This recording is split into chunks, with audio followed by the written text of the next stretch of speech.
This film is in a certain subcategory, which I'll gladly die on a hill to defend. And it's not the action that stands as its strongest asset. It could be considered to be a run-of-the-mill action flick, but what sets it apart is the staggeringly pulpy theatric performances by the two lead actors. The premise is a different take on the post-apocalyptic survival genre, fresh idea that isn't a zombie apocalypse. Reign of Fire was released in cinemas in 2002. Directed by Rob Bowman. It stars Christian Bale, Matthew McConaughey and Isabella Scorupco. In a dragon-ravaged post-apocalyptic Earth, a community of survivors band together to try and outlast the dragon plague. Christian Bale is one of the best actors out there.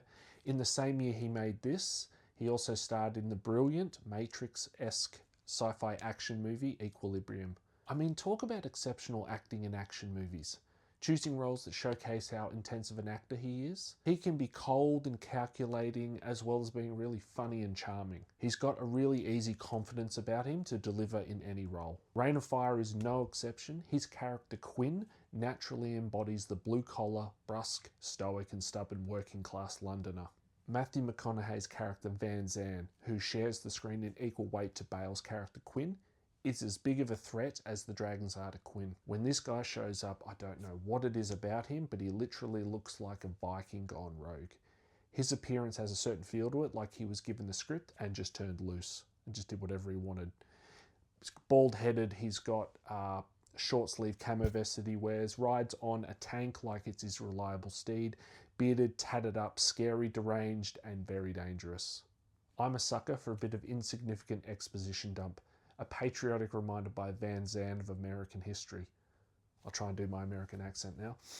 Coffeeville. It's etched in American history because the outlaw Dalton boys were killed there. Ordinary townsfolk rose up and took them down. There you go. The initial meeting of Quinn and Van Zandt kick off a war of intensely different points of view. Quinn takes a more conservative, rational point of view to Van Zandt's more cavalier, arrogant ideas. Envy the country that has heroes, huh? I say pity the country that needs them. What a line by Van Zandt. Barely containing his seething rage.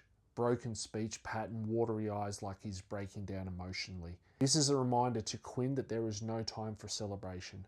What matters is our next play. In a later part of the film, Quinn, feeling like he's being forced into a corner to go on the offensive, snaps back. I said no.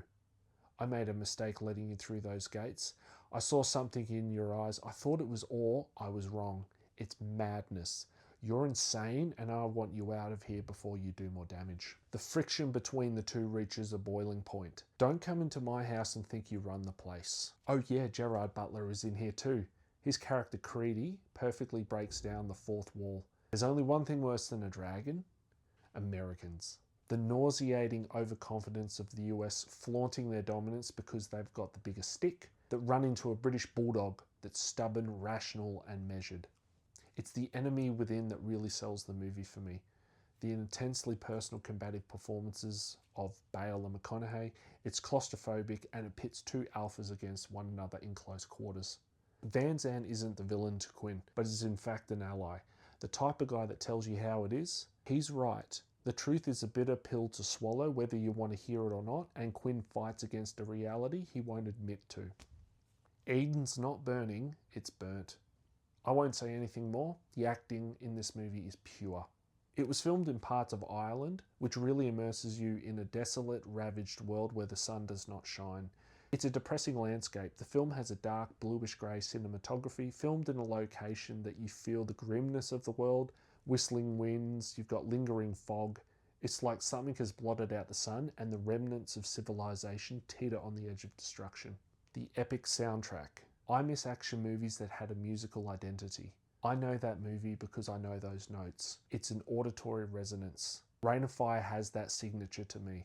A score so good, composed by talented musicians that collaborated to produce a work of art. Great attention to detail in crafting this score. When to use instruments to elevate the movie beyond a mediocre visual series of images. What draws me to Reign of Fire is the anticipation of the moments.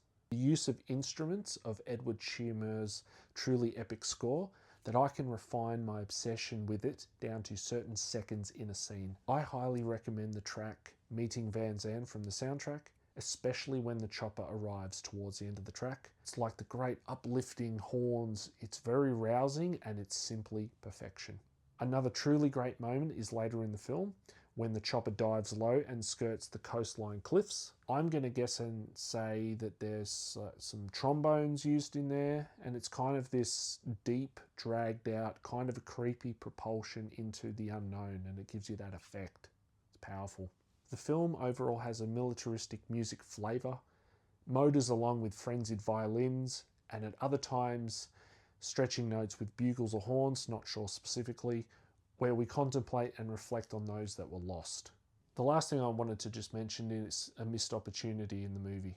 I heard this from another movie reviewer who loves this movie as much as I do, and I agree with their point of view that they could have extended some more of the action scenes. One thing in particular that would be cool is some more aerial dogfighting with choppers, like Apaches against dragons. That'd be pretty cool, eh? Another idea that pops into my head is in an intense barrage of mounted 50 cal or tank rounds peppering grounded dragons. Oh, what could have been. Thanks for listening. Have a good day.